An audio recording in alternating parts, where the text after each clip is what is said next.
Now, as far as my rant goes, let's talk about what it means to be a learning organization. In the nuclear world, learning organization means you got a good self-assessment program, you got a stellar corrective action program, you got a coaching database, you got all this stuff.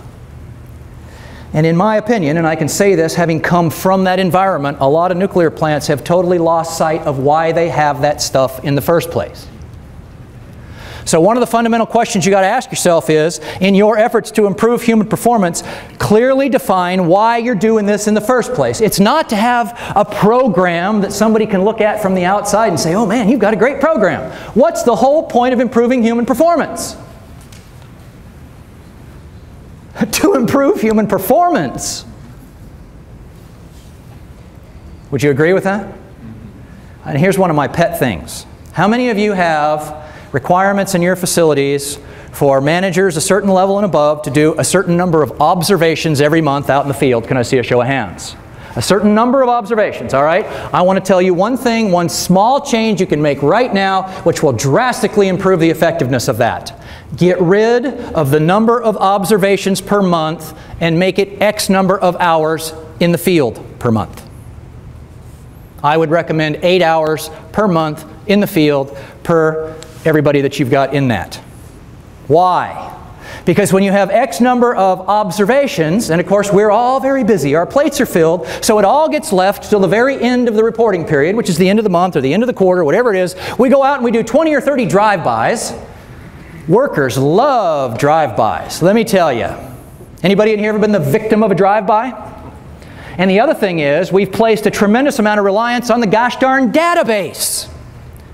I have never, in my entire professional career, seen a coaching database which produced one single piece of worthwhile information.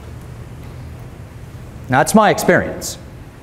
But the reason we put so much emphasis on the database is because it's what we know. We're technical people, right? Most of us have engineering backgrounds, and we come from, it's something tangible, and it's a box we can put stuff in, and that box is surely going to, you know, the salespeople that sold us this database, I mean, the bells and whistles were awesome. It creates all these really cool graphs and charts and stuff, and we can make all these neat reports that the managers can look at. But does it help improve performance? I've never seen one that does. The effectiveness of your coaching program is at the point of engagement, where you're actually interfacing with that person, I'm not going to yell at you, with that person out in the plant. That's where your effectiveness comes from in a coaching program, okay? So get rid of the required number of observations, make it a required amount of time, because that way you could go out and schedule half a day and do like a cradle-to-grave observation of an evolution from start to finish and really get some good insight and have some good interaction with the folks. And let's tie that back to practicing perfection precept number 3. Who could tell me what that was, real quickly? Number 3. Excellent. People come to work wanting to do a good job. So tie those two pieces together. When you go out there to do observations, what should you be looking for? People screwing up, or people doing things right? People doing things right. And when you go out there and you recognize people doing things right, guess what they're going to do? They're going to do more of that. And there were some other parts of the presentations this morning that clearly identified there is far, I think it was when we were talking about the rats. Positive reinforcement is far more effective at getting desired behaviors than negative reinforcement ever possibly could be. So we've got the whole coaching thing in a lot of cases turned upside down. So let's talk about, first of all, the definition of learning in the context. It's not about one of these programs or softwares or databases. It's this right here. And this is right out of Webster's dictionary, definition number 3, modification of a behavioral tendency. That's what learning is. When we do it right, it's not intellectual knowledge, it's modification of the behaviors of the folks that are doing the things to the things in our organizations and our facilities. That's how we get honest performance improvement. Is everybody with me so far? All right, any questions, comments, or snide remarks before I move on? I can't tell if everybody's engaged, if they're just all brain dead and they want to go drink beer. I can't tell. Just like James said this morning, he said, I'm the guy that's standing between you and lunch. I know I'm the guy that's standing between you and drinking beer. So, here we go. All right, let me ask you this question. In your role as a performance improvement professional, And really, for each one of us as human beings, but if we want to influence populations of people, what would you say is your most valuable commodity? Credibility, okay, that's more of a trait, a personality, people trust you, and that's very, very important, okay? People, okay, that's a very common answer I get to this question. Well, let me ask you this question. If you're in an organization and people are getting a paycheck from this organization and you tell them they have to be in a class, are they going to be there? So you have the people, okay? What else do you have? It's a 2-hour class.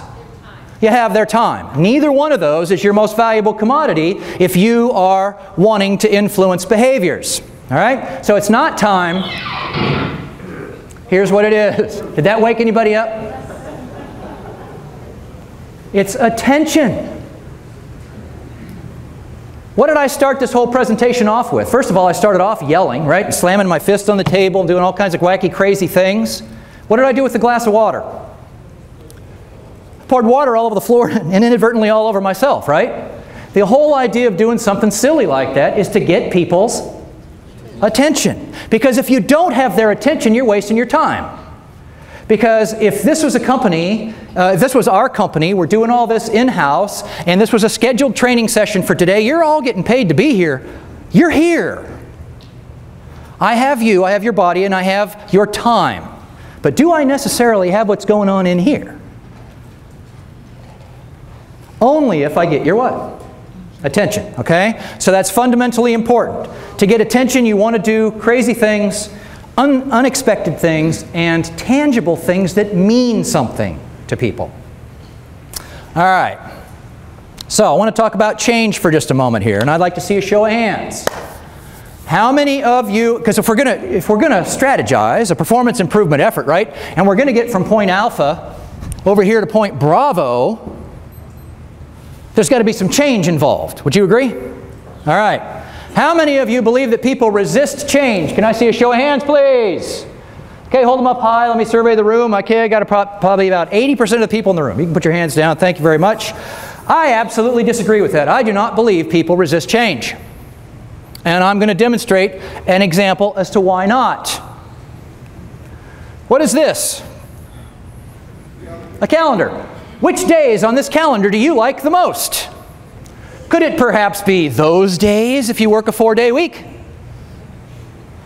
So let's talk about the weekends. Why do we like the weekends? Because it's a change from what we do the rest of the week. It's a change in our environment. It's a change oftentimes in who's in control, all kinds of... Now, most of you guys, I know that's not true. You have a boss at work and you have a boss at home, but, you know... the whole point is it's a change from what we do the rest of the time. Now, the colors don't show up real well, but there are some other dates up here like that one, and then we have Thanksgiving down there. What do we call those days? Holidays. Do we love holidays? Well, those are even better than weekends, right? Because that's even more of a change. Human beings are creatures of change. We don't resist change. As a matter of fact, I don't know if you're aware of this or not, but physiologically, I have heard that about every 7 years, every single cell in your body has changed. Our cells are constantly multiplying, dividing, and the old ones are dying off. You're all aware of that, right? If that stops happening, what are you? Dead. We are creatures of change.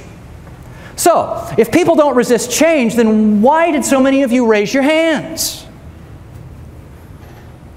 Yes? Your example works good if you go into the weekend, but your example doesn't work so well on Monday morning. Example doesn't work so well on Monday morning?